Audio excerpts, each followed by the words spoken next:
الشيطان الرجيم بسم الله الرحمن الرحيم الحمد لله رب العالمين الرحمن الرحيم مالك يوم الدين إياك نعبد وإياك نستعين اهدنا الصراط المستقيم صراط الذين أنعمت عليهم غير المغضوب عليهم ولا الضالين آمين بسم الله وبه نستعين ولا عدوان إلا على الظالمين أشهد أن لا إله إلا الله ونشهد أن محمدا عبده ورسوله اللهم صل على محمد وعلى آل محمد وبعد.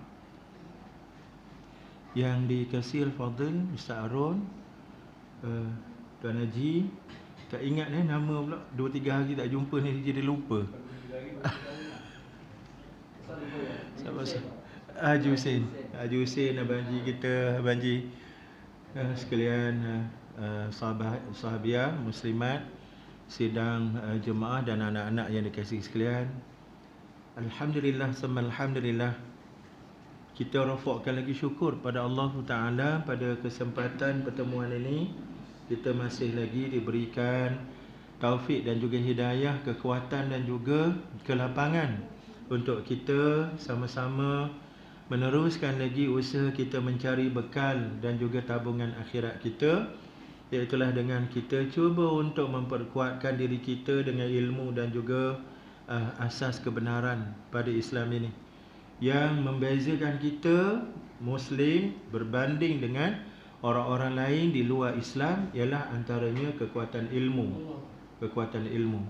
Bagaimana kita orang Islam ini tidak diajar untuk mengambil sikap membabi buta. Sebaliknya kita diajar untuk mencari kebenaran.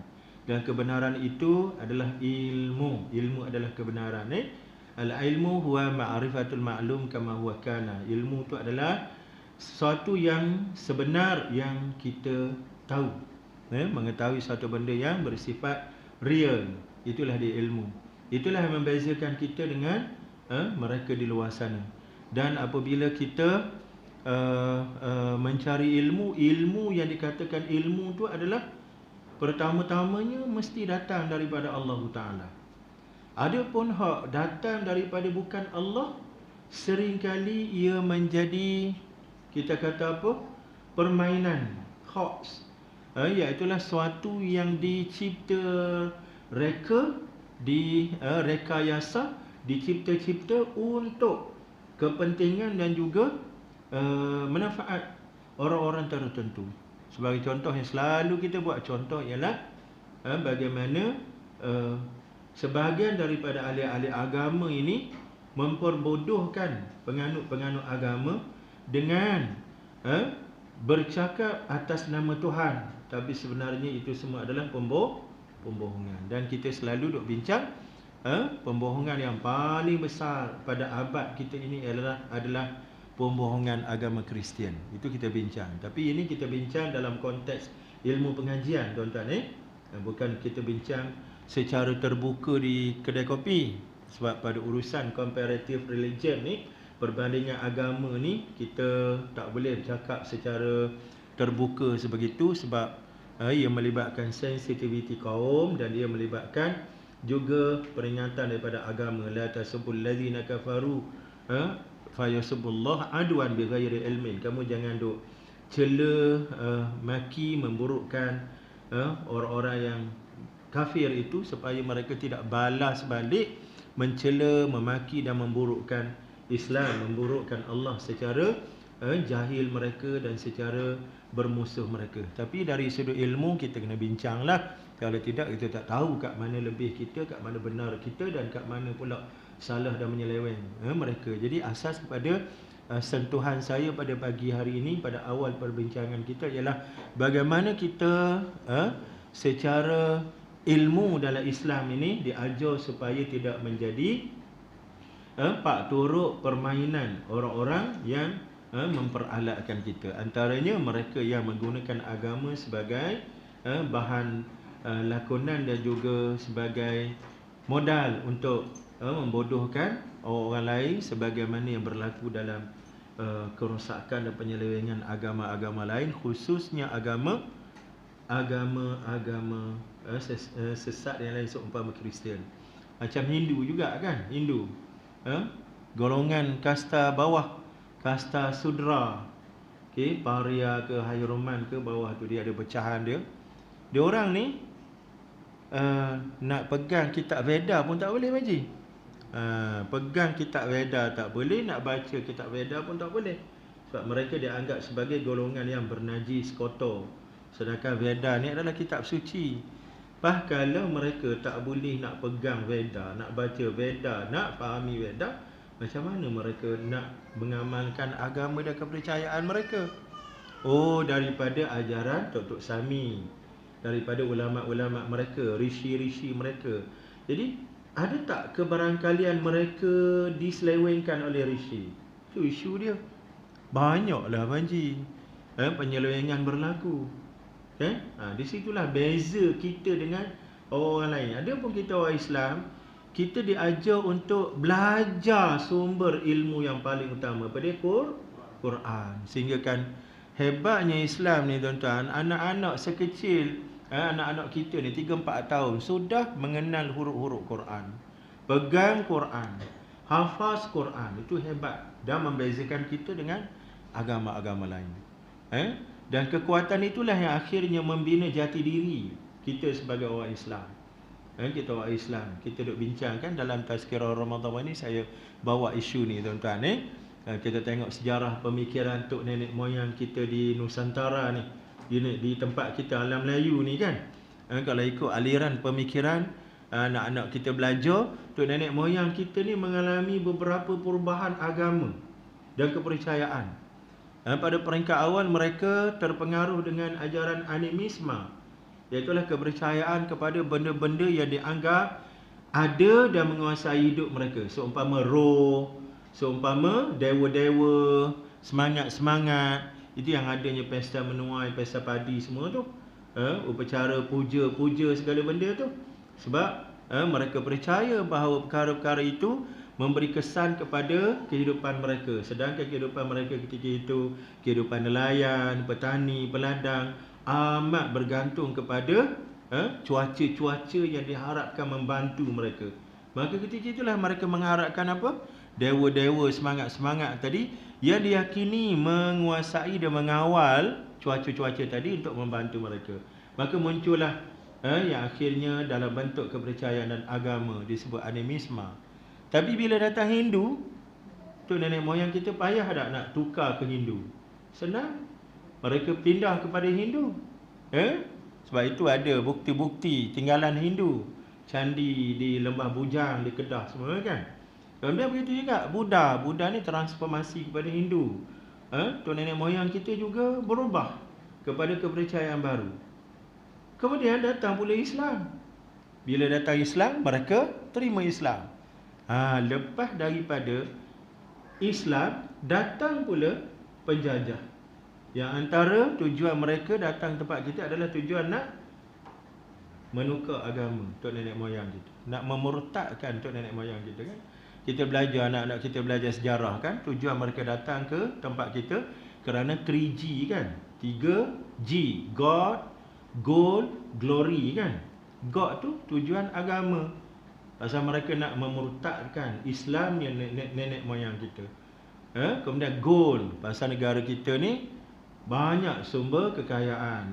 Dia orang punggah bina negara mereka yang ketika itu sedang berkembang selepas daripada zaman kegelapan Eropah. Kemudian mereka ada semangat glory, iaitulah persaingan antara Portugis, Spanyol, Belanda, Britain ketika itu bersaing sama-sama mereka nak tunjuk siapa hak paling abang long fadil. Paling gede bel antara dia orang ni. Jadi itu sebab mereka berlumba-lumba. Kita nak sebutnya tujuan God, Tuhan.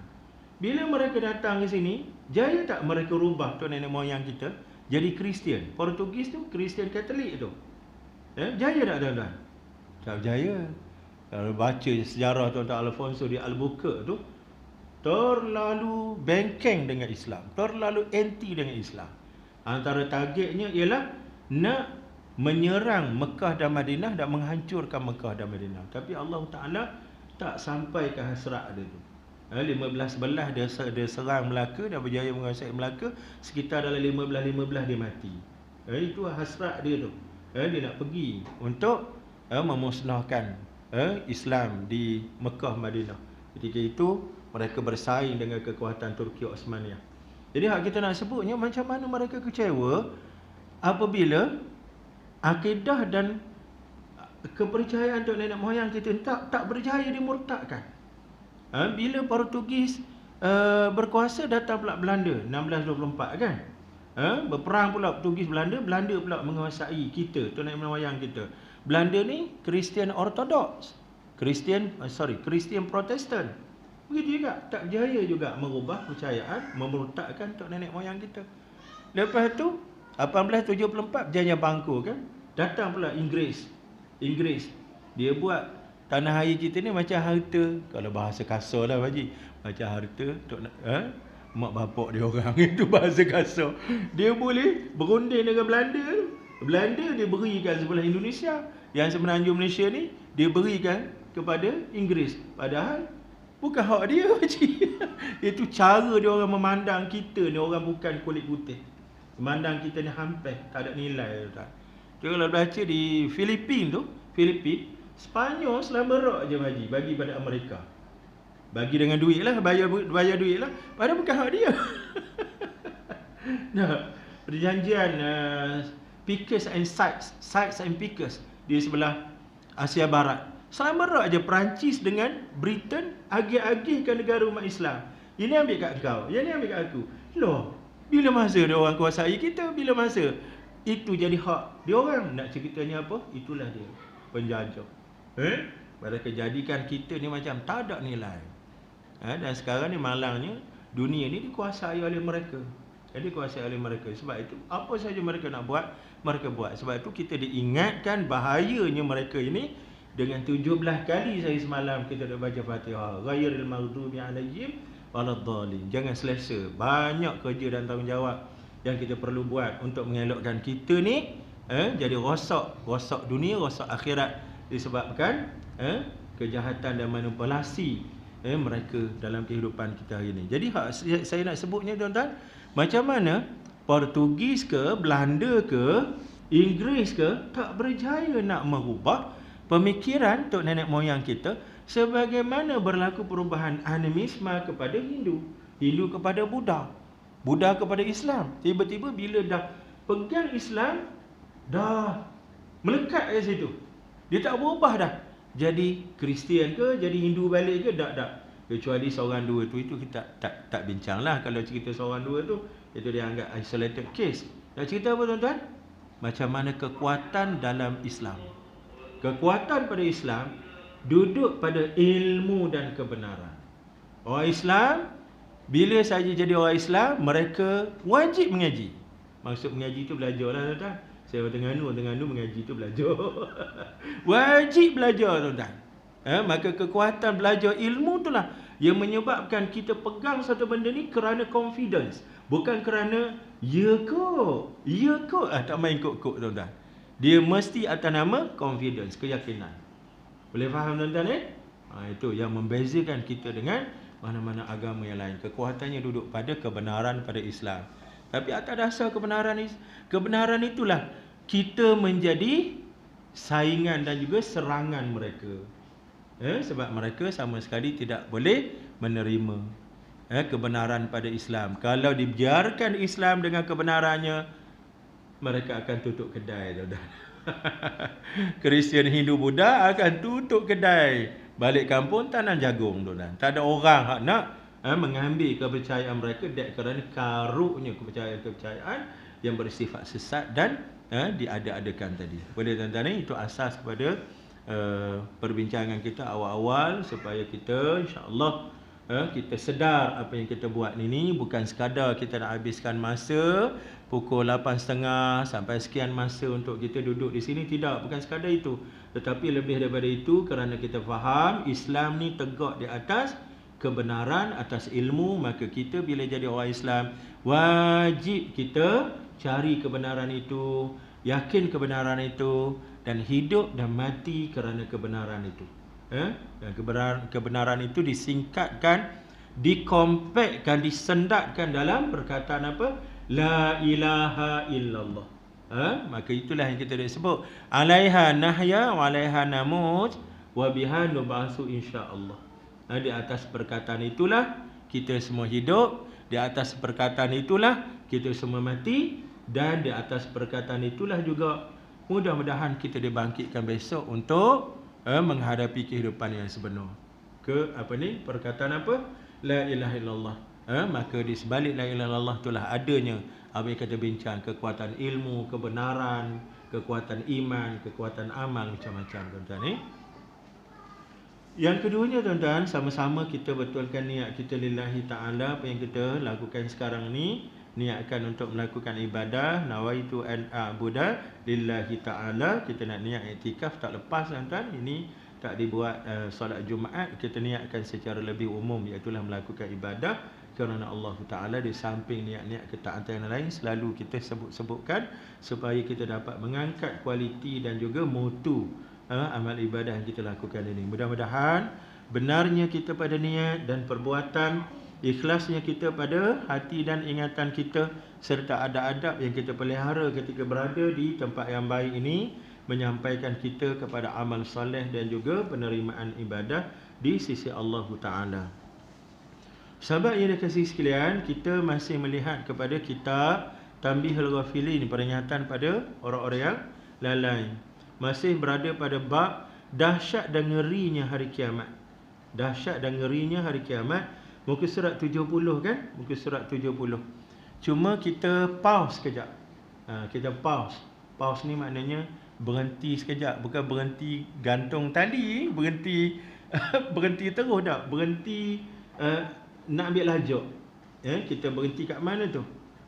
Perenggan Alqamah bin Qais ketika hadir janazah, lalu dia berdiri di atas kubur dan berkata tu kan. Kita berhenti pada perenggan tu. Kita bincang satu topik yang seboleh-bolehnya kita ingat dan sentiasa kita bersedia untuk itu. Apa topik itu, tuan-tuan? Ingat tak? Haji Hussein ingat tak, Haji? Topik apa, Haji? Ketupat punya pasal. Sebelum puasa tu lagi, Haji. Topik husnul khatimah dan su'ul khatimah.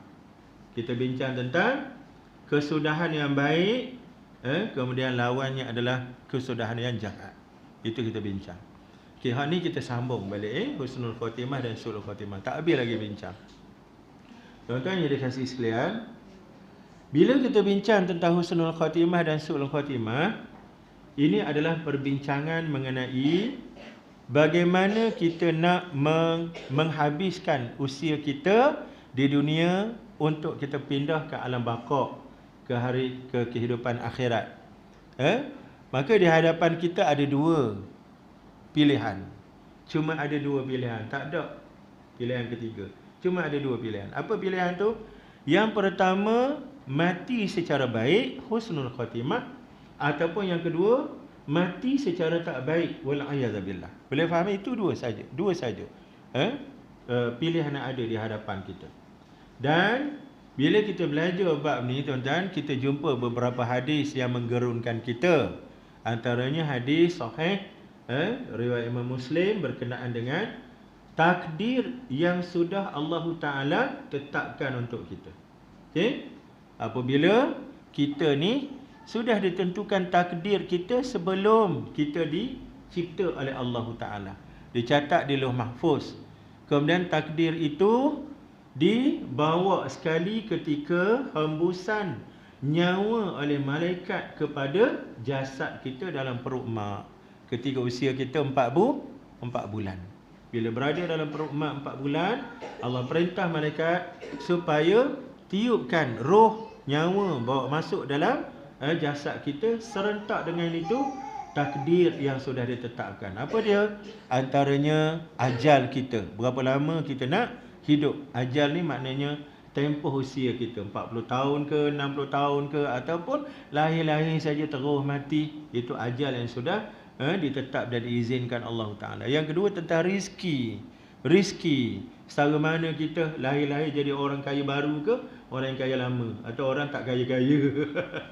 Itu semua ditetapkan oleh Allah Ta'ala. Yang ketiga, tentang amalan kita.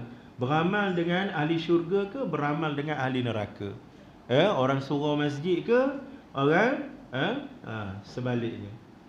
Dan yang keempat, yang paling penting ialah am huwa sa'id am syaqi. Apakah pengakhiran kita ketika nak mati besok, husnul khatimah atau su'ul khatimah. Jadi oleh ketetapan inilah menyebabkan ahli ulama yang faham tentang ini, mereka antaranya terlalu berhati-hati dalam kehidupan. Kalau tak silap saya, seorang yang bernama Abdullah Tusturi, macam mana dia ni digambarkan sentiasa dalam keadaan sibuk. Orang yang tidak pernah ada kerehatan. Bila ditanya kepada dia, kenapa tuan, Tok Guru ni sibuk sangat, tak ada masa nak berehat, tak ada masa nak bersantai-santai, tak ada masa nak berluang-luangkan dengan kawan-kawan. Dia kata apa? Sebab dia tahu dia punya pengakhiran dia sudah ditetapkan Allah. Jadi dia nak pastikan supaya pengakhiran itu baik, bukan sebaliknya, bukan celaka. Jadi bagaimana nak pastikan? Oleh kerana perkara itu ghaib, jadi nak pastikan macam mana? Maka dia berusaha untuk mati secara baik. Boleh faham tak? Dan kita semua tahu bahawa tentang mati ni, ini adalah antara rahsia ketuhanan.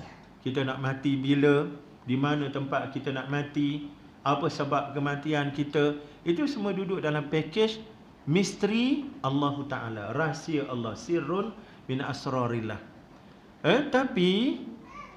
Tapi sebenarnya kita boleh berusaha untuk mati secara baik. Kita boleh berusaha untuk mati secara baik dengan cara kita sentiasa letakkan diri kita dalam amal kebaikan. Boleh faham tuan-tuan? Dan kita semua beriman bahawa antara salah satu daripada sifat kesempurnaan Allah, Allah bersifat Maha Pengasih, Maha Penyayang. Allah bersifat Maha Adil. Maka di atas sifat rahmat, kasih sayang dan juga keadilan Allah itulah kita nak pastikan mati kita secara husnul khatimah, dengan cara kita sentiasa berada pada gerak kerja yang baik-baik supaya berkesudahan dengan mati yang baik. Mudah ceritanya tuan-tuan, orang yang nak mati atas sebuah masjid, logik akal kata, kalau dia ni tak pernah pijak sebuah masjid, boleh tak mati sebuah masjid? Logik akal, kita bercakap dengan logik akal, dengan hukum adat. Secara adatnya, kalau tak pernah dia sampai ke sebuah masjid, boleh tak dia mati di sebuah masjid? Boleh ustaz, kan orang semayang di sebuah masjid. Oh tu lain. Lepas dia mati, orang bawa ke sebuah masjid, nak semayang situ. Itu kalau ada lah orang bawa. Tapi nak mati sebuah masjid, boleh tak berlaku kalau dia ni tak pernah sampai? Akal kata tak akan boleh, adat kata tak akan jadi. Boleh faham tak? Kalau nak mati di sebuah masjid, apa yang patut dia buat? Mulazamahkan sebuah masjid, biasakan diri dengan sebuah masjid. Kalau nak mati di atas kebenaran, biasakan diri pada kebenaran. Nak mati pada orang soleh, maka biasakan diri dengan gerak kerja soleh. Boleh faham tuan-tuan? Itulah benda-benda yang perlu kita fahami berkenaan dengan husnul khatimah dan su'ul khatimah. Konsep dia, gambaran husnul khatimah dan juga su'ul khatimah. Yang keduanya, kita sebut husnul khatimah, kesudahan yang baik ini bukan ditunjukkan menerusi mati dia comel-oteng. Orang kita, orang Melayu ni suka benar bawa cerita tu. Oi, dia mati, muka dia cahaya, senyum. Belum tentu tuan-tuan mati senyum ni husnul khatimah. Tuan-tuan tengok tak dalam majalah 3 dia tunjuk macam mana mayat Tok Samicha, Tok Cha tu mati senyum tuan-tuan. Terkejut saya tengok. Rupanya comel tuan-tuan senyum. Tok Cha, tahu Tok Cha? Kedua Sami tuan-tuan. Dia tunjuk mati senyum. Ya Rabbi, teringat kata-kata Piramli, mati dalam iman. Lagu tu kan tuan-tuan? Dah, bukan begitu.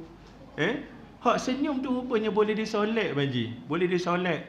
Saya dengar penjelasan seorang ustaz yang belajar ilmu untuk mengawet mayat. Rasa kita dah bincang ustaz Itu hari kan kita bincang. Belajar ilmu untuk mengawetkan mayat. Dia beri nasihat. Sebelum tu timbul isu tentang apa? Satu jenazah warga negara Malaysia, tak silap saya, meninggal di Australia. Jadi keluarga dia cari jalan untuk bawa balik ke Malaysia. Dari sudut kos ribu raban, terpaksa minta sumbangan daripada rakyat Malaysia untuk membolehkan bawa balik. Maka ustaz ni terpanggil, dia tulis dalam media, dia beritahu apa sebenarnya berlaku pada proses nak bawa balik mayat ke negara kita. Kalau mayat tu mati di luar negara, maka mayat tu akan mengambil masa berhari-hari untuk proses pengangkutan itu, maka menyebabkan mayat dia tu perlu diawetkan dulu, dibalsam.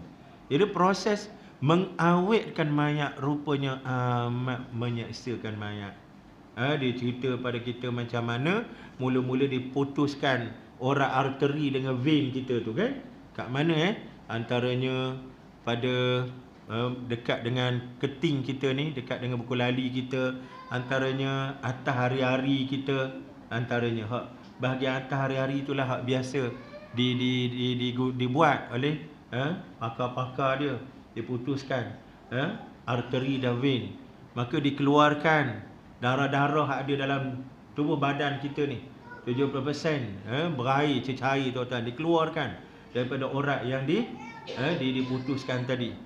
Lepas dah kering darah-darah tu, cecair dalam tubuh badan kita, dia bawa masuk besi panjang, rod besi. Yang depan dia tu tajam. Kemudian belakang dia ni disambung dengan salur getah vacuum, tuan-tuan, vacuum. Maka rod besi tu dia buat apa? Dia godek-godekkannya organ-organ tubuh badan dalaman kita untuk dihancur-hancurkannya. Buah pinggang, empedu, jantung, perut, segala benda besar, kecil, semua benda dia godek-godekkannya. Kemudian organ-organ yang hancur berkecai itu disedut keluar. Itu yang bunyi serok, serok, serok, serok. Macam kita duk minum Neslo tu lah. Nah, sehingga habis benda tu dikeluarkan, kosong tubuh badan, betul-betul kosong. Barulah dia masuk cecair formalin. Formalin ni bahan untuk mengawet, mengeraskan mayat, seolah-olah simin, tuan-tuan.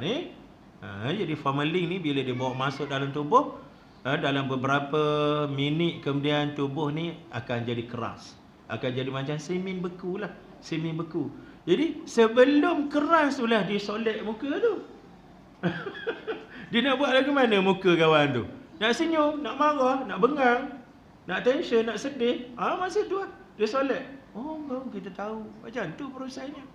Boleh faham tuan-tuan itulah dia gambaran mayat yang diawetkan. Sebab tu dia beri nasihat, janganlah kalau mati kat situlah selesaikan, jangan bawa balik kesian kat mayat tu. Kecuali kawan-kawan kita meninggal dari sebelah China lah. China kena bawa balik tuan-tuan. Macam jenazah ulama seorang tu, Ustaz Fazli Al-Yamani tuan-tuan. Selalu ada slot rancangan dia dalam IKIM, soal jawab fiqh.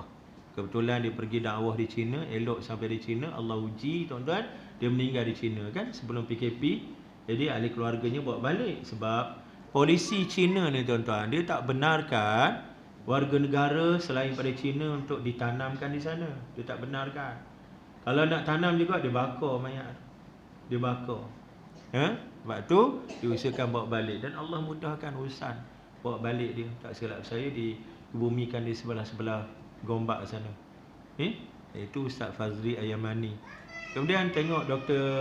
Harundin kan. Dr. Harundin meninggal di Amerika, dikebumikan di sana. Malah wasiat beliau pun sebelum bawa pergi ke sana untuk dapat rawatan jantung dia sebut kalau ada apa-apa berlaku pada dia, maka kebumikan di mana dia meninggal. Itulah yang sepatutnya tuan-tuan. Jadi husnul khatimah bukan lihat pada tubuh badan yang comel, muka yang senyum, bukan tuan-tuan. Walaupun itulah yang kita nak pun. Sebab ada di antara sahabat-sahabat yang mati husnul khatimah tapi dalam keadaan yang amat mengerikan, tubuh badan hancur berkecai. Pasal apa? Kena bom. Tubuh badan hilang, mengerikan. Macam kita sebut jenazah Sayyidina Hamzah bin Abdul Muttalib, pakcik Nabi SAW kan. Bila saja dijumpai jenazahnya, Nabi menangis tengok keadaan jasad Hamzah, iaitulah tubuh badannya dianiaya oleh orang kafir. Dadanya dibelah, jantungnya dikeluarkan, dicungkir keluar, nak dikunyah masuk dalam mulut, hindun. Perempuan ni cikgu, bahaya betul perempuan ni cikgu. Marah dia bukan kecil-kecil anak, gigit jantung nak telan. Boleh tahan juga akak bengkeng akak tengok kami ni ustaz, nak marah payah, tapi kalau marah tu ustaz kena terima lah. Itu dia. Jadi Nabi bila tengok jenazah Hamzah, Nabi kata apa? Huwa sayyidus syuhada. Nabi kata dia adalah penghulu kepada orang yang mati syahid. Mati husnul khatimah lah, tapi dari sudut fizikal teruk. Boleh faham tak jadi itu gambaran yang pertama yang kita kena faham berkenaan husnul khatimah. Habis ada katakan husnul khatimah sebenar ke mana? Iaitulah ketika kawan tu mati dia dalam keadaan dapat rahmat dan redha Allah. Faham tu? Kita dah belajar bab mati bab mati. Macam mana orang yang diambang kematian, didatangi oleh malakul maut, apa yang dia nampak? Dia nampak tentang bukaan syurga, bidadari-bidadara melambai-lambai, haruman wanginya semerbak, yang menyebabkan orang hak dalam keadaan ambang kematian ini tak sabar nak meluru ke depan. Waktu itu jasadnya dipegang, dielus-elus, diuruk-uruk, namanya dipanggil oleh ahli keluarga dia di bumi yang hidup masa tu, hajimat, akak. Dia peduli tak panggilan kita? Tak peduli. Pasal apa tak peduli? Pasal dia nampak benda lebih besar. Apa yang benda besar tu? Akhirat, nikmat syurga. Maka tak sabar dia. Itu yang Nabi sebut dalam hadis sahih, barang siapa yang seronok nak berjumpa dengan Allah, Allah seronok nak berjumpa dengan dia. Kita bincang dalam bab kematian pada permulaan perbincangan mati. Hadis tu kita dah bincang. Boleh faham tuan-tuan Jadi husnul khatimah, mati dalam keadaan redha Allah dia dapat, mati dalam keadaan tidak ada hutang dengan orang hidup. Dia dah selesaikan masalah-masalah tu. Mati dalam keadaan kezaliman, tak ada rekod kezaliman dia sesama anak Adam. Dia tidak bawa kezaliman waktu dia mati. Itu orang panggil mati husnul khatimah. Boleh faham tuan-tuan Jadi bila kita mengaji bab tu, itulah benda yang perlu sangat-sangat kita jaga. Perlu sangat-sangat kita jaga. Apa dia? Antaranya, pastikan kita ni tak ada masalah dengan ahli keluarga, dengan jiran tetangga, dengan rakan komuniti kita. Masalah yang melibatkan kezaliman, yang menyebabkan kita sangkut di padang mahsyar. Kalau tidak, tak boleh kita berada pada husnul khatimah. Bila mati kita melekat perkara-perkara sebegitu. Boleh faham tuan-tuan itu yang pertama yang perlu kita faham tentang konsep husnul khatimah. Dan serentak dengan tu kita fahamlah su'ul khatimah, sebaliknya orang yang mati secara kesudahan yang tak baik, bukan ditunjukkan menerusi mimik muka yang menggerunkan macam hantu raya, macam lansui Pontianak. Tidak. Ramai di antara orang bukan Islam ni mati dalam keadaan berseronok, muka dalam keadaan ceria. Baru cheer dia kata berdebok mati, baru lepas cheer tuan-tuan kita nak kata apa? Husnul khatimah ke apa? Sebenarnya su'ul khatimah ini adalah waktu dia berjumpa dengan Allah, dia berjumpa dalam keadaan bawa maksiat, dosa dan kezaliman yang amat dahsyat. Itulah maksud husnul khatimah dan su'ul khatimah. Kemudian kita pergi lebih jauh. Bagaimana kita nak mencapai husnul khatimah? Tak ada sini ni. Kita berhenti, kita pause sekejap untuk kita fahami dengan lebih jauh bagaimana kita nak masuk kepada peristiwa akhirat. Iaitulah dengan menerusi proses kematian, dan kematian tu ada dua cara, sama ada husnul khatimah ataupun su'ul khatimah wal a'yadzubillah. Jadi bagaimana kita nak pastikan kita tidak mati secara su'ul khatimah? Berdasarkan tulisan Dr. Sulaiman Al-Ashqar dalam kitab dia, seorang ulama daripada Jordan tuan-tuan, dia sebut beberapa perkara yang perlu kita pastikan supaya kita tidak mati su'ul khatimah. Pertama sekali, jaga akidah kita. Itu yang pertama. Jaga akidah, pelihara akidah. Ini perkara basic. Tuan-tuan, akidah kita ditunjukkan menerusi kalimah syahadah kita. La ilaha illallah, asyhadu an la ilaha illallah wa asyhadu anna Muhammadar Rasulullah. Ataupun kalimat tauhid, la ilaha illallah. Itulah dia gambaran kepada akidah kita.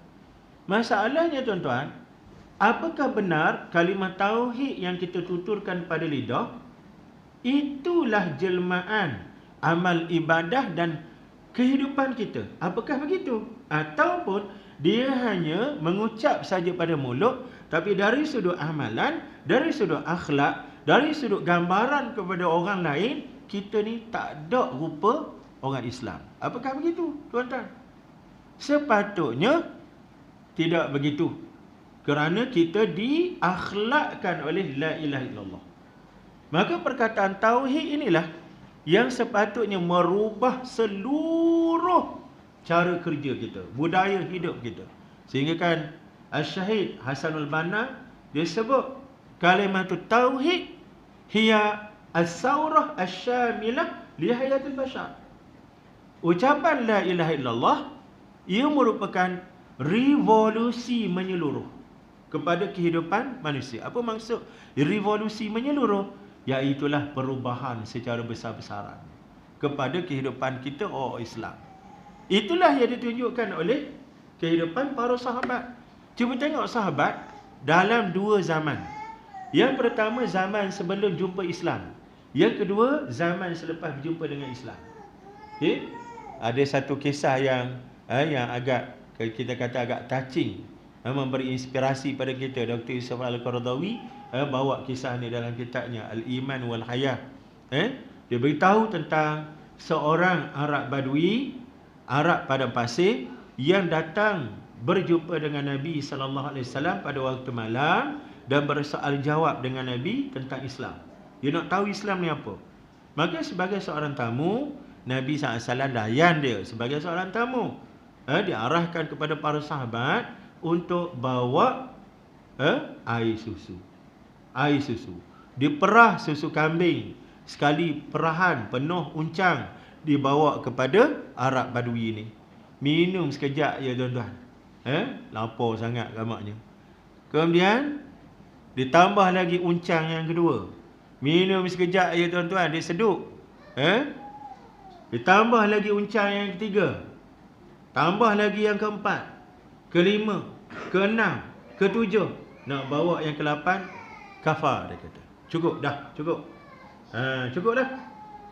7 uncang tu dah orang Arab. Nak tak Arab unta seekor tu 100 orang Nah, kita 1000 orang tuan-tuan. Dia 100 orang. Nabi nak tahu kumpulan kafir dalam perang Badar tu berapa ramai? Nabi tanya, berapa ekor unta dia orang sembelih? 10 ekor. Oh, 1000 orang.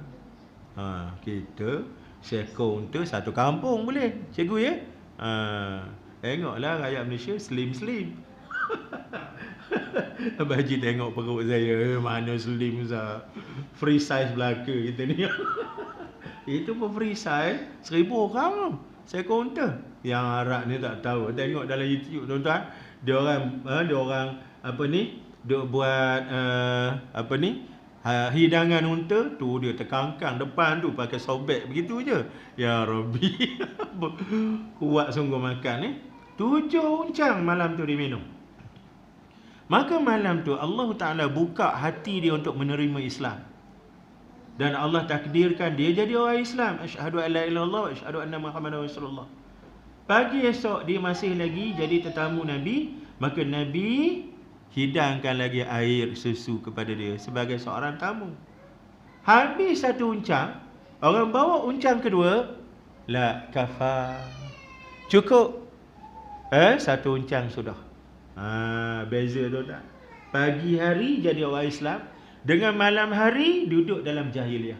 Ketika jahiliah, dia minum, dia menyental, menyentap semaunya tuan-tuan. Tak ada hukum. Tapi bila dia pergi jadi orang Islam tuan-tuan, ya Rabbi, satu uncang cukup. Itu yang Nabi sebut, al-muslim yashrab min batnin wahid wal kafir yashrab min sab'ati abtun. Orang Islam dia minum dengan satu perut, orang tak Islam dia minum dengan 7 perut. Nak cerita apa? Beza orang Islam dengan bukan Islam. Apa kekuatan Islam tu? La ilaha illallah. Menyerap masuk dalam diri sehingga menukar cara fikir, cara bertindak, cara beramal, cara beribadah. Itu kekuatan Islam tuan-tuan. Maka itulah dia duduknya akidah. Jangan sampai kita rosak-rosakkan akidah. Jangan sampai kita selewengkan akidah. Dan ingat tuan-tuan, kekuatan la ilaha illallah ni, kekuatan la ilaha illallah ini, dia sampai berjaya menguasai dunia. Itu dunia. Akhirat, dia boleh buka pintu syurga. Itu akhirat. Dengan apa? La ilaha illallah. Okey? Dunia, menguasai dunia, itulah yang ditunjukkan oleh Nabi SAW, generasi para sahabat. Dengan kekuatan iman la ilaha illallah, mereka sanggup menghadapi kekuatan Rom. Rom hari ini Itali, tuan-tuan. Mereka sanggup menghadapi kekuatan Parsi. Parsi hari ini kerajaan sebelah Iran, tuan-tuan, yang menjadi kuasa dunia ketika itu. Apa kekuatan yang menjadi milik mereka? La ilaha illallah. Nak kira senjata, begitu je tuan-tuan. Main tombak, main pedang, begitu je. Tapi mereka ada kalimah sakti. Itulah la ilaha illallah. Bila difahami dengan betul, maka orang yang berla ilaha illallah ni, dia terasa dia ni mulia, izzah, bersamanya adalah Allah Ta'ala. Boleh faham tuan-tuan? Akhirnya mereka berjaya menguasai dunia dengan kalimah la ilaha illallah yang benar pada diri mereka. Adapun di akhirat, inilah kalimah yang bantu kita buka pintu syurga. Man qala la ilaha illallah dakhala al-jannah. Barang siapa yang mengatakan la ilaha illallah, mati dia di atas kalimah ini, maka masuk syurga dia. Boleh faham tuan-tuan? Sedangkan nak buka pintu syurga senang ke susah? Kita ada masa kita sebut senang, ada masa kita sebut susah. Kita sebut senang bila kita nak bina perasaan baik sangka dengan Allah, harapan yang besar dengan Allah. Kita sebut susah bila kita nak elakkan kita rasa kita ambil sikap sambil lewa. Alah, senang je masuk syurga. Maka kita sebut susah, tuan-tuan. Tengok Haji Hussein, nampak macam kena sebut susah dengan Haji Hussein ni. Payah nak masuk syurga. Payah Haji Hussein ni. Sebab apa? Sebab kita nak mengelakkan apa? Ada sikap acuh tak acuh pada amalan dan kerja buat kita. Ini kekuatan la ilaha illallah, tuan-tuan. Boleh faham Tapi saya nak sebut, hari ni saya sebut dah, tuan-tuan. Kita bincang satu fakta yang cukup menarik. Saya sebut, tuan-tuan. La ilaha illallah yang kuat ni, tuan-tuan, ada ketikanya dia hilang sakti, dia hilang kuasa. Boleh saya guna perkataan tu jadi senang sikit nak faham kan? La ilaha illallah ni sakti, tapi ada masanya dia hilang sakti dia. Bila, tuan-tuan? Apabila orang tu bawa la ilaha illallah sekali dengan syirik. Boleh faham, tuan-tuan? Sekali dengan syirik. Syirik ni menduakan Allah. Dia percaya kat Tuhan sebagai Tuhan, tapi ada pula Tuhan-Tuhan lain dia bawa sekali, tuan-tuan. Syirik. Maka ketika itu kekuatan dan kesaktian la ilaha illallah tak mampu nak menyelamatkan dia. Tak boleh nak buka pintu syurga. Tuan-tuan, baca surah Al-Ankabut ayat 41. Masalul ladzina ittakhadhu min dunillahi awliya kamasalil ankabuti ittakhadhat baita fa inna awhanal buyuti labaitul ankabut law kanu ya'lamun. Ayo kita tadabbur ayat ni. Kita tadabbur ayat ni.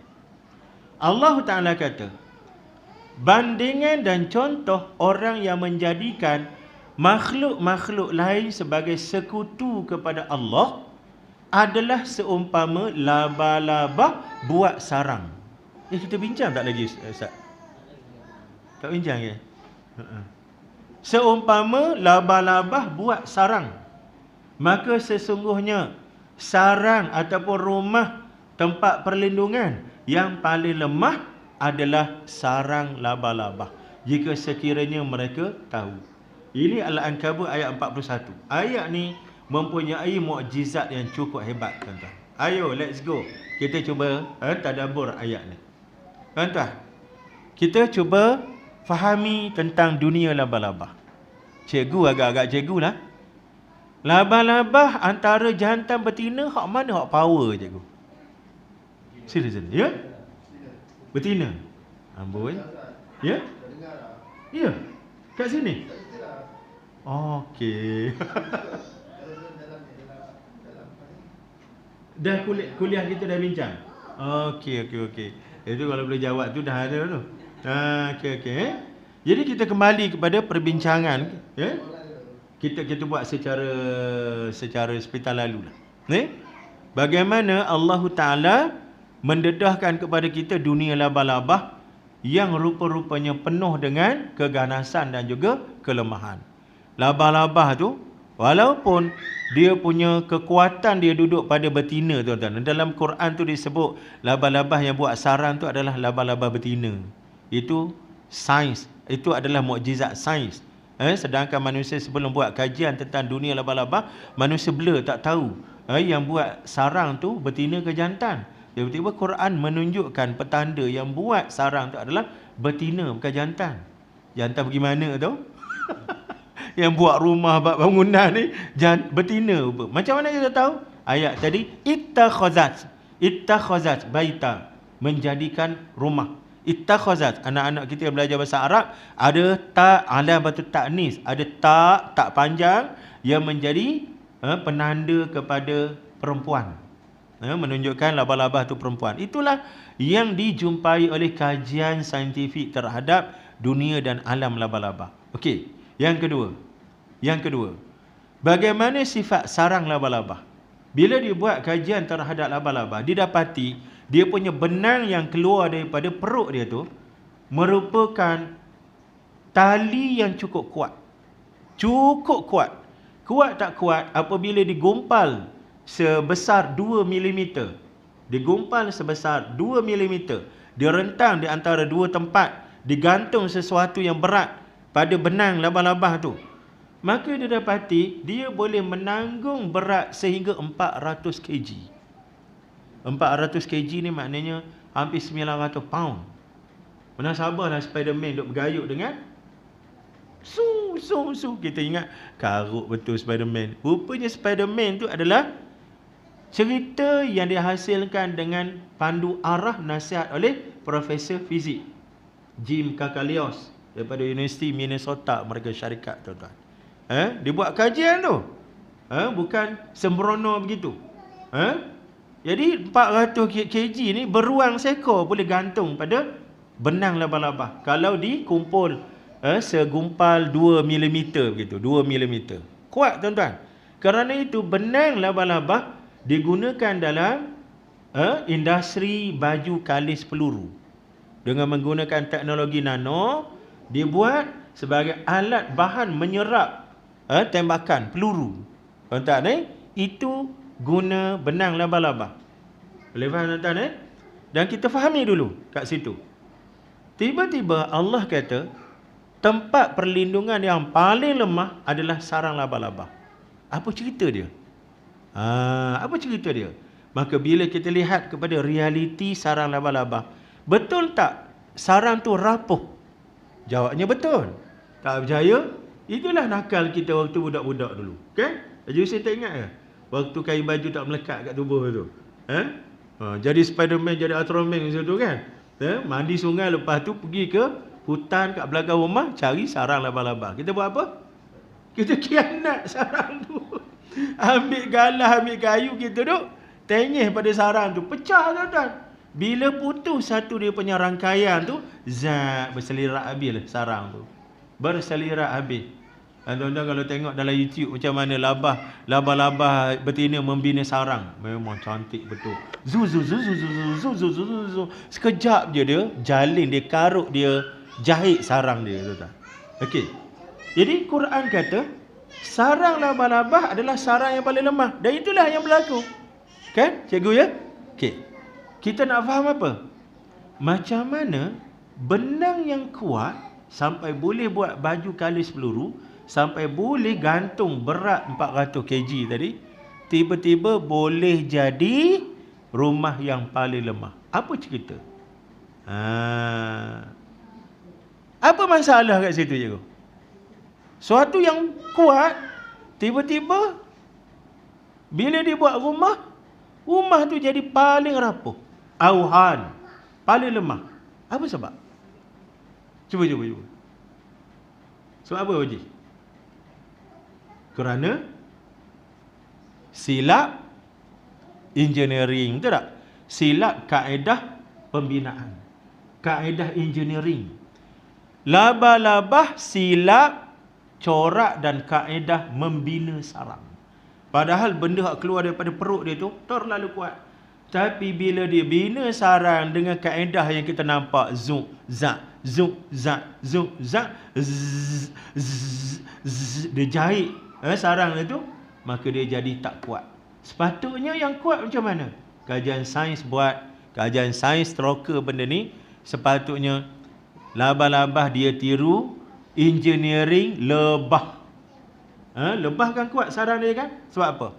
Sebab dia dapati dia punya bentuk dia tu adalah hektagon. Hektagon ni 6 bucu. 6 bucu. Zat. 6 bucu tuan-tuan. 6 bucu. Suatu benda yang berbentuk 6 bucu. Bila digabungkan, dia membentuk kekuatan. Itu kajian sains dia buat. Ataupun bentuk square, 4 segi sama. Bila digabungkan, dia akan jadi kuat. Ataupun bentuk triangle, 3 bucu. Bila digabungkan, dia akan jadi kuat. Sekuat-kuatnya. Tuan-tuan, sepatutnya labah-labah guna kaedah dan teknik itu. Sama ada square, sama ada triangle, atau hektagon tadi. Barulah sarang dan tempat perlindungannya menjadi kuat, bermutu. Maka itulah yang Allah Ta'ala nak suruh kita faham pada akidah. Apa yang perlu kita faham? Kita mempunyai kekuatan la ilaha illallah.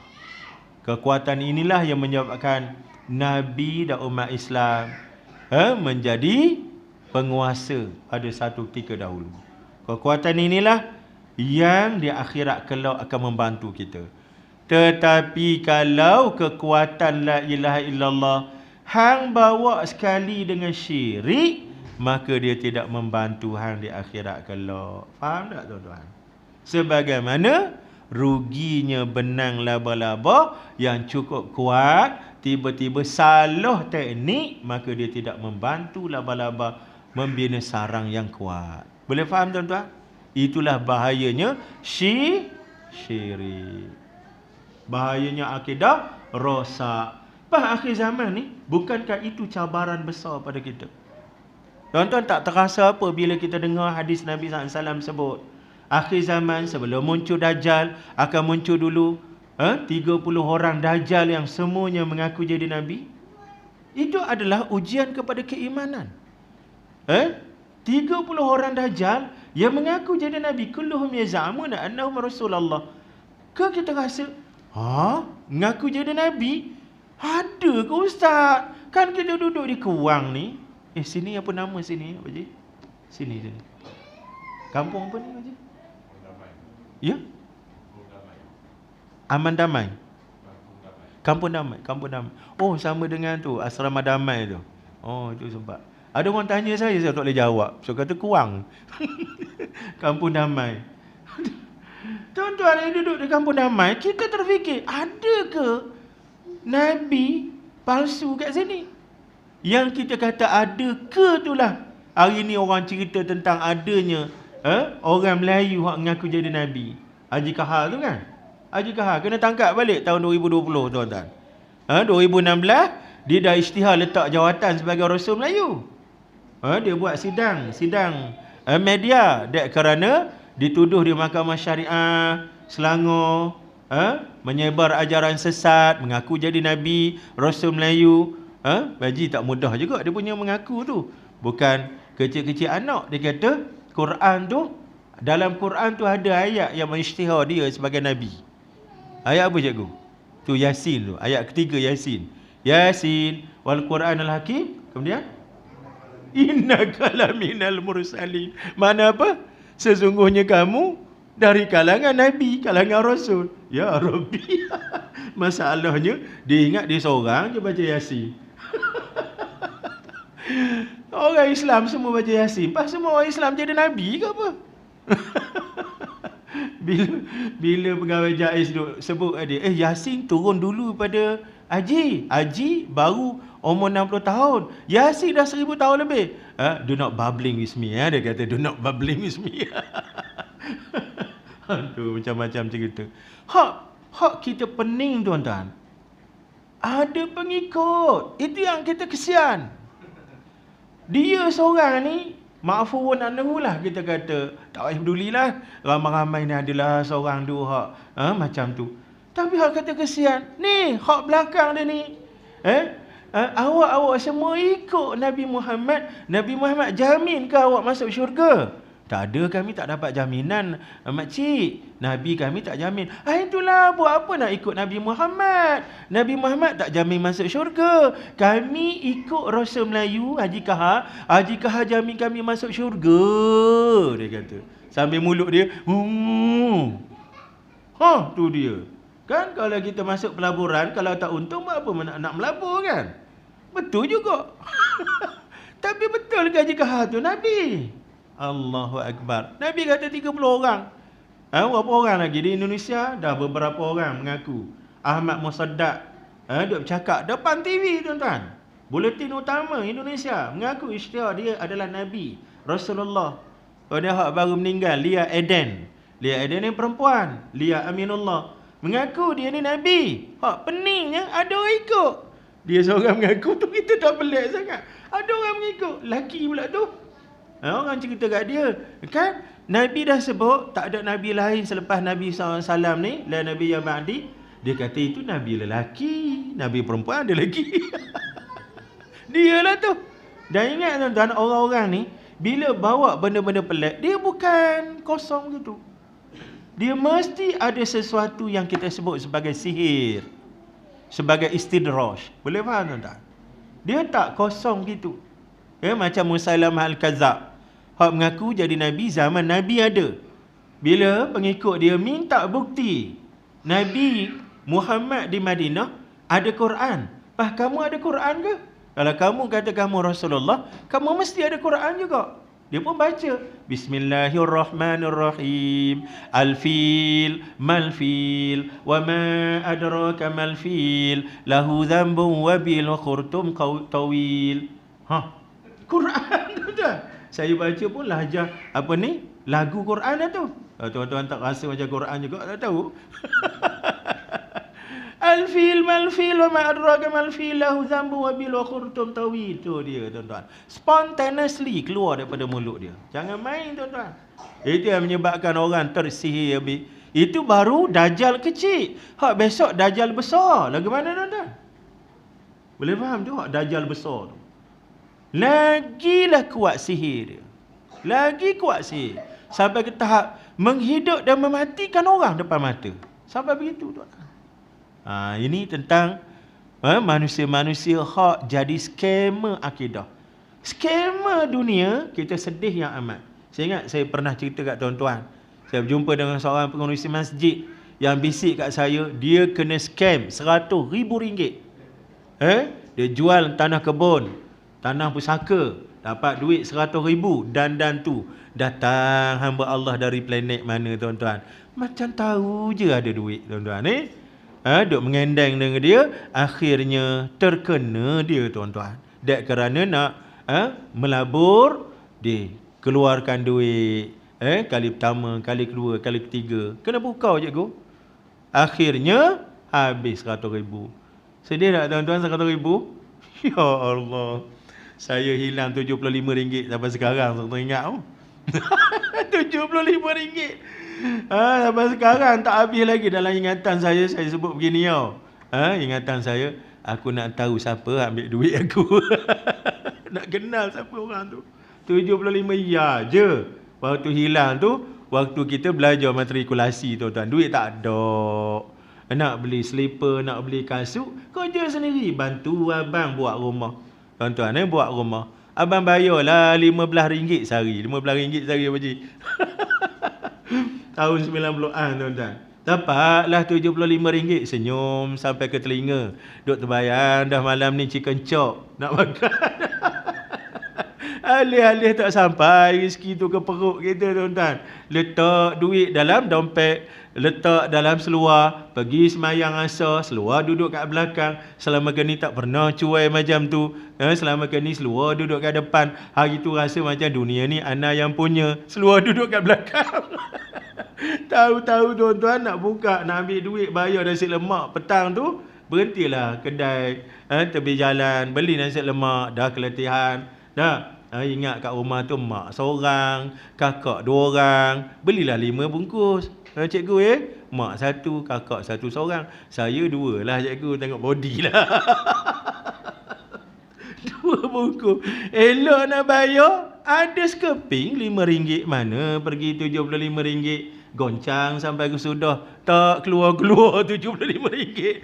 Menangis saya baji. Penangan duit hilang, 75 ya je cikgu baji.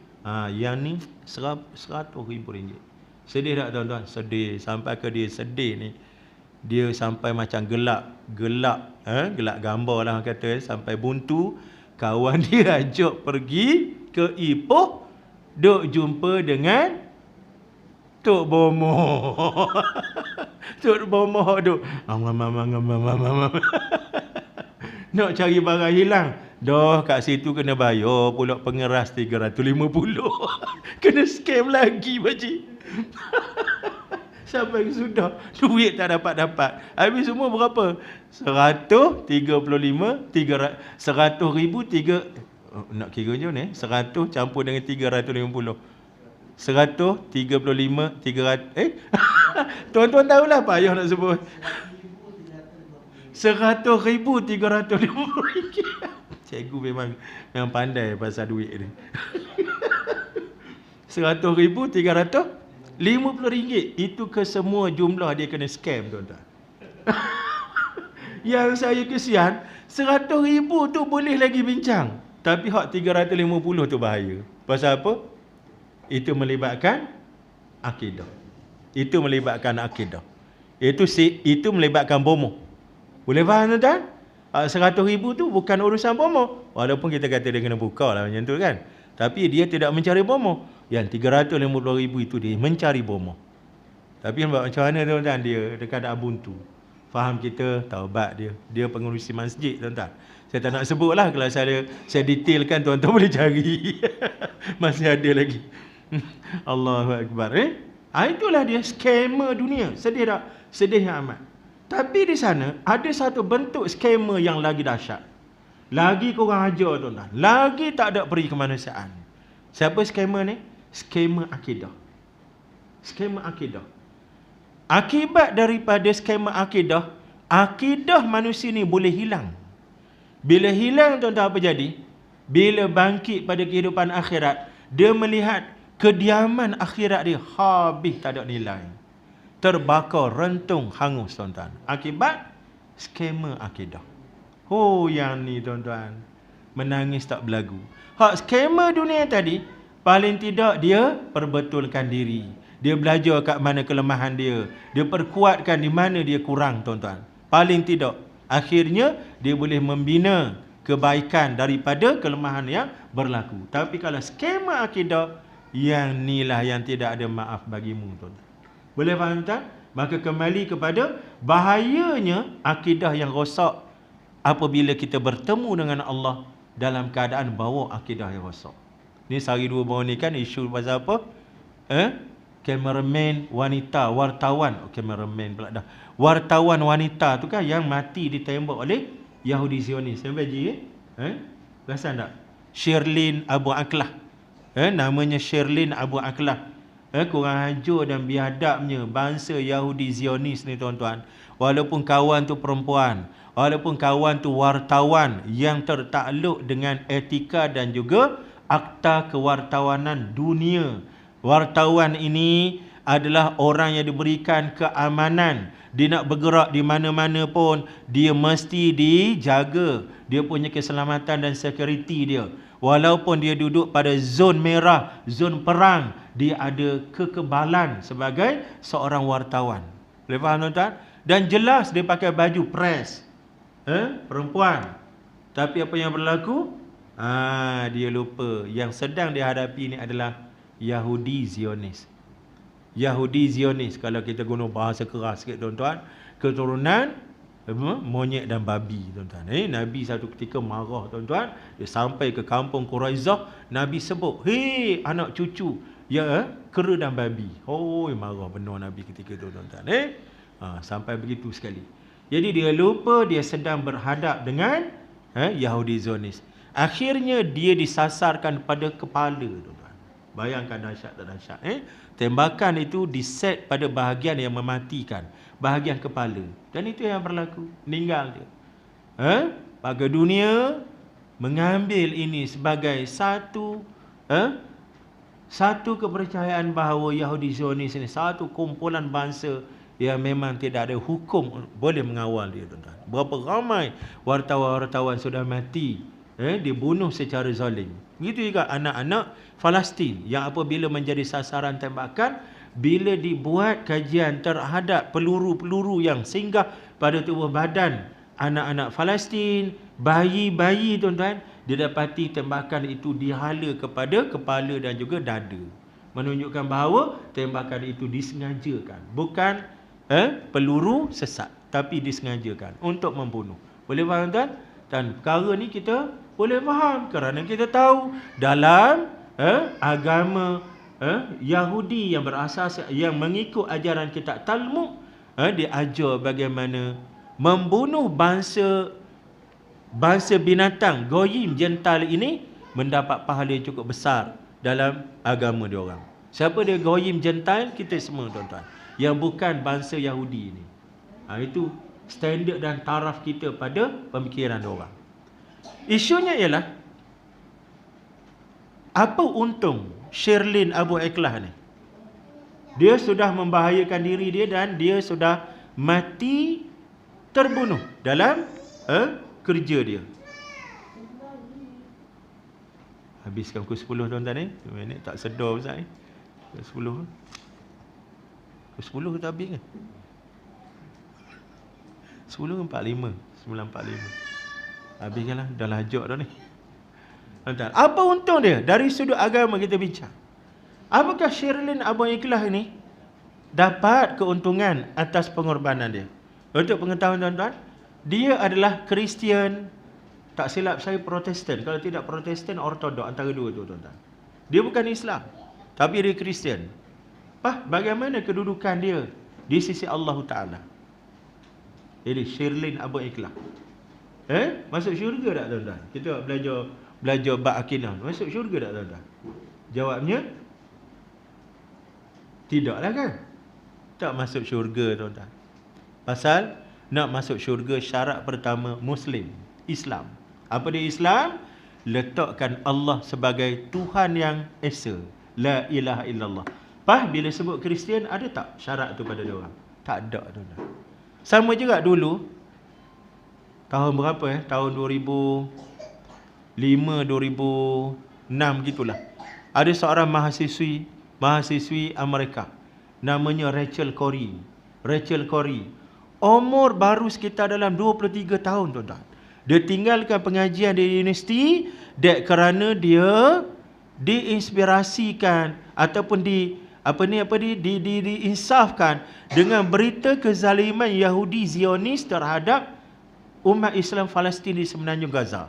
Maka dia tinggalkan pengajian dia di Amerika, dia pergi ke semenanjung Gaza Dia sanggup duduk bersama dengan saudara-saudara Muslim di semenanjung Gaza, tidur sekali, merasai jerih perih sekali, berlapar berdahaga sekali, tuan-tuan.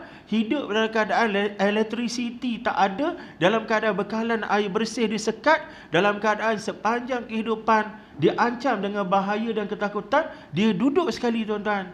Dan dia juga cuba untuk mempertahankan hak rakyat Palestin yang ketika itu sedang diancam dengan perobohan rumah mereka. Maka pada pagi hari di mana bulldozer Yahudi Zionis ini menggerakkan bulldozer, dia berdiri di hadapan. Tuan-tuan boleh tengok dalam Google. Dia berdiri di hadapan anak gadis Kristian, tuan-tuan, Rachel Corrie. Dia lupa yang ni bukan sebarang manusia. Ini sekali lagi keguna perkataan tu Yahudi Zionis, keturunan monyet dan babi, tuan-tuan. Maka akhirnya apa yang berlaku pada dia? Tubuhnya lunyai dibuldozerkan oleh bulldozer. Dan nama dia diabadikan di tempat-tempat tertentu, di kapal layar, perahu layar, di jalan-jalan macam-macam. Rachel Corrie, anak gadis yang sekitar umur 23 tahun, tuan-tuan. Jadi sekali lagi kita tanya dari sudut agama, apa kesudahan kepada Rachel Corrie? Dia kata dia tak dapat keuntungan akhirat. Di dunia dia disanjung sebagai wirawati, tapi di akhirat tak ada nilai, tak. Sebab nak selesai dengan Allah di akhirat, dia akui tak Allah sebagai Esa, sebagai Wahid. Tidak berlaku di Kristian.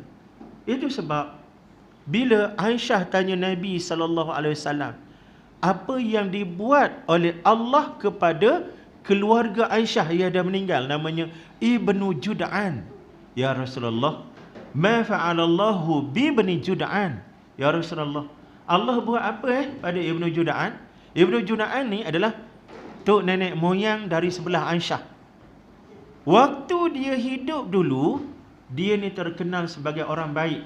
Kana yasilur rah wa yut'imut ta'am. Dia ni selalu duk hubungkan silaturahim, selalu beri makan kat orang susah. Ini dua sifat yang cukup mulia, tuan-tuan. Dan Islam angkat sifat ni. Menghubungkan silaturahim dan beri makan kepada orang yang perlu dibantu. Ibnu Jud'an, inilah dua sifat yang menjadi terikmat dia. Maka Nabi sebut huwa finnar, dia dalam neraka. Kenapa? Sebab tak pernah pada satu-satu hari dia menyebut Rabbighfirli zambi. Dia tak pernah minta ampun kepada Allah. Macam mana nak minta ampun? Tak ada Allah dalam diri dia. Boleh faham, tuan-tuan? Inilah bahayanya kalau akidah rosak. Dia punya basic rapuh. Sebab tu selalu kita buat teka-teki. Mati si A dalam keadaan sembahyang, zakat, puasa, haji, jihad, Quran, cantik, tip-top, solid, padu, tapi akidahnya rosak. Yang kedua, dia ni akidah mantap, Quran dalam kepala dia, dia beriman. Allah dan Rasul dalam kepala dia, dia beriman. Hari kiamat dalam kepala dia, dia percaya. Tapi sembahyang tidak. Orang tanya dia, awak tak sembahyang? Dia gelak. Tak apalah bro, nantilah saya sembahyang. Sembahyang kurang, puasa dia tuang, tuan-tuan. Tapi orang tanya dia, yakin tak dengan puasa? Puasa rukun Islam tu, kena buat. Habis kenapa tak puasa? Dia gelak, tuan-tuan. Antara dua ni hak mana masuk neraka, tuan-tuan? Syarak kata dua-dua masuk neraka, tuan-tuan. Tapi hak pertama, neraka tak keluar-keluar. Yang kedua, neraka keluar, tuan-tuan. Pasal dalam dirinya masih ada akidah. Dalam dirinya masih ada akidah. Itu pun in yasha yaghfir wa in yasha yu'adzib. Kalau Allah nak, dia ampunkan. Kalau Allah nak, dia azabkan dulu. Tapi ending dia syurga. Kenapa? Akidahnya masih ada. Nanti kita akan bacalah riwayat berkenaan dengan orang yang ada la ilaha illallah dalam hati yang dikeluarkan daripada neraka. Tapi hak pertama tadi, walaupun gambaran ibadah cukup solid, cantik, tapi asasnya rosak, maka tidak ke mana. Boleh faham, tuan-tuan? Sebab itu rumah ibadah, rumah agama yang kita nak tegakkan ni, mesti pastikan tapaknya mantap, kemas, kuat. Jangan rapuh, jangan berongga, tuan-tuan. Saya buat contoh selalu macam Unicel tuan-tuan, tempat saya mengajar tuan-tuan. Waktu dibina kampus di Besari Jaya, dia buat rawatan tanah, tapi katanya ada masalah pada rawatan tanah tu. Akhirnya bila tegak bangunan tahun kedua, tahun ketiga, dah crack sana sini tuan-tuan, sampai bangunan library tu cukup bahaya, sampai berongga bahagian bawah tuan-tuan. Bahaya sungguh tengok. Tapi sekarang dah okey dah tuan-tuan. Jangan pula tak hantar anak, hantarlah anak. Dah okey dah, keluarkan duit kos untuk baiki balik, buat soil treatment balik. Nak cerita tuan-tuan bagaimana tanah yang tak kuat, sebab dia tapak lombong kan tuan-tuan, tapak lombong. Tanah yang tak kuat menyebabkan bangunan seindah mana sekalipun. Kampus Unicel ni antara kampus yang tercantik tuan-tuan. Secantik itu pun dia crack, dia berlubang macam-macam tuan-tuan. Terpaksa keluarkan kos baru pula untuk selesaikan. Jadi itulah kita, cantik macam mana pun ibadah, pastikan akidah tidak ada syirik, tidak ada kufur, tidak ada nifak. Boleh tuan-tuan, sekadar ini saja. Mudah-mudahan Allah Ta'ala menerima amal ibadah kita pada pagi hari ini, dan mudah-mudahan kita dikuatkan pada pencarian husnul khatimah kita. InsyaAllah tak habis juga. Saya begitu tuan-tuan, duk bercakap, kadang tu berceloteh panjang, tak bergerak poin kita. Boleh tuan-tuan InsyaAllah ada umur, ada rezeki, keizinan Allah, kita sambung lagi pada perkara-perkara yang kita perlu lakukan dan elakkan pula pada masa yang lain untuk sampai kepada anugerah husnul khatimah. Sekadarnya minta maaf di atas kekurangan, kelebihan dan juga kelemahan. Ada Ajusi nak sebut apa-apa je? Tak aci soalan. Kita beri jati diri dia. Jati diri daripada zaman Nabi sekarang ni sampai sekarang ni, sampai sekarang 1442 juga. 1443 Hijrah. Jati diri daripada 100% dulu sampai ke sekarang ni, berapa persentage dia masyarakat Islam sekarang ni? Yang pertama. Yang kedua, jati diri dari sarang laba-laba. Antara sarang laba-laba dan undang laba-laba. Itu dia. Undang-undang laba-laba. Undang-laba. Adakah sama atau berbeza? Allah. Dalam tu. Jati diri kita sebagai orang Islam ni memang betul lah. Dari sudut kualiti kita semakin kurang tuan-tuan. Hadis Nabi SAW sebut setiap kali berlaku giliran masa, pertukaran masa, maka suasana semakin teruk. Suasana semakin teruk. Zaman kita berbanding sangat zaman sebelum ni, tahun 2002, tahun 2022 berbanding 2021.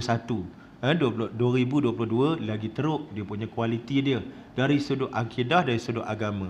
Walaupun pada tahun 2022 mungkin ada ulama yang tak ada pada tahun 2021, tapi secara umumnya setiap kali zaman itu berjalan semakin panjang, maka suasana dia semakin teruk, sehinggalah sampai kepada kemuncak teruknya adalah fitnah Dajjal tadilah tuan-tuan. Jadi jati diri kita pun terpengaruh dengan suasana yang berlaku itu. Sebab tu kita lihat bagaimana mudahnya umat akhir zaman ini tukar agama. Kita duk sebut tadi, mak bapak kita susah nak tukar agama pasal jati diri dia kuat. Tapi zaman kita, anak-anak muda kita, Allah, bagi segelas air je boleh tukar agama tuan-tuan. Itu berkait dengan jati diri. Yang keduanya berkenaan dengan sarang laba-laba, undang laba-laba. Dua-dua kita nampak macam ada masalah ni. Undang-undang laba-laba ni, dia kira dia perangkap hak kecil je. Hak kuat-kuat besar dia lepas. Tak, dia boleh bolos. Maka pada kita undang laba-laba ni juga undang-undang yang rapuh, yang tidak adil. Maka elakkan dirilah rapuh-rapuh tu, tak selamat. Wallahualam. Boleh menjawab lagi Pak Haji? Soalan tu penuh falsafah tu Pak Haji. Minta maaf kita akhirkan tasbih kafarah dan surah al-asr. Subhanakallahumma wa bihamdika asyhadu an la ilaha illa anta astaghfiruka wa atubu ilaik. Bismillahirrahmanirrahim. Wal 'asri innal insana lafi khusr illa alladhina amanu wa 'amilus solihati wa tawassaw bil haqq wa tawassaw bis sabr. Assalamualaikum warahmatullahi